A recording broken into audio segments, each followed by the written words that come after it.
I can't really articulate how much that he's meant to our organization, to myself personally. Obviously, Joe's performance on the court, his presence, the people he touched, things that he did on the court, but as much as anything, the things that he did, for the fabric of our organization. Personally, I'll always be grateful to him.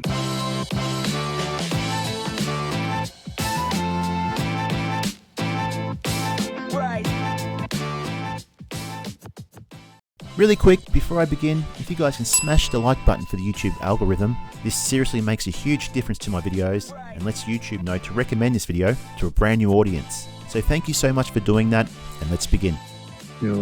I can't really articulate how much that he's meant to our organization, to myself personally. He and Renee, in the community. Obviously, Joe's performance on the court, but just his presence and the people he touched, the things that he did on the court, but as much as anything, the things that he did, for the fabric of our organization. And personally, I'll always be grateful to him for all that, and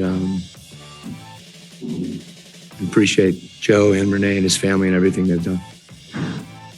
I mean, I think everybody would, everybody in the organization would give you the same answer.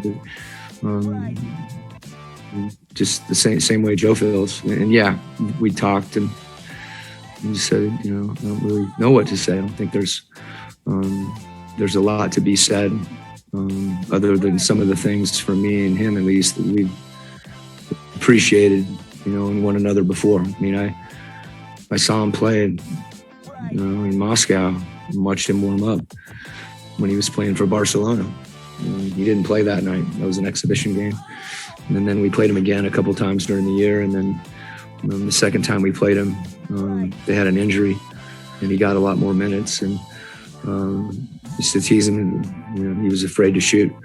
But you could tell he'd play the right way and move the ball, and played for his teammates. And those were all the qualities that he brought with him here, and that I think really impacted and helped shape the way that we play, and the way that I think people see us playing.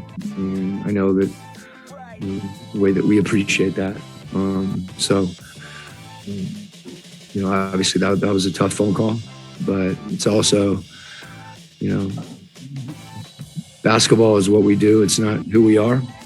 And I have no doubt that, many of the relationships that Joe's had here, and I know I can speak specifically for mine, are not, this isn't, impacting that, over the long run.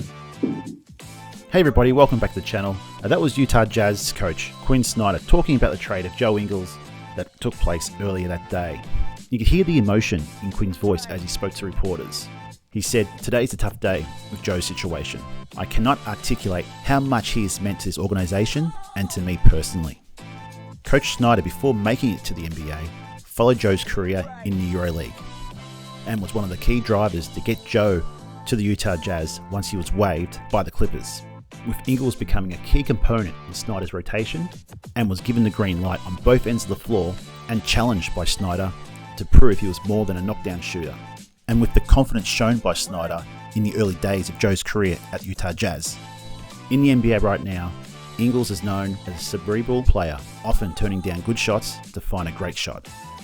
Ingles was a member of the Jazz for 7.5 seasons. After being signed in 2014 as an undrafted free agent, he became an integral member of the team, making himself an essential role player for a championship contending team, making him a fan favourite for his on-court play and for his activities within the community as well.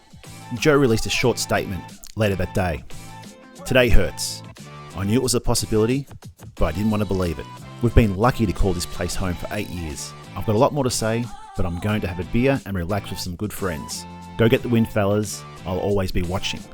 Leave a comment down below, guys, of your favourite memory of Joe playing for the Jazz. After suffering an ACL injury only a week earlier, we won't see Joe Ingles again this season. And with Joe being an unrestricted free agent in the summer, do you think we could see Joe back in Utah for the 2022-23 season? Drop a yes or a no in the comments down below to see if we can get a round 2 of Joe Ingles back in Utah. Alright guys, that'll wrap it up for today's video. If you like this video, please hit the like button, that really helps my channel out. If you like this type of content, please subscribe, and I'll see you in the next video. Cheers.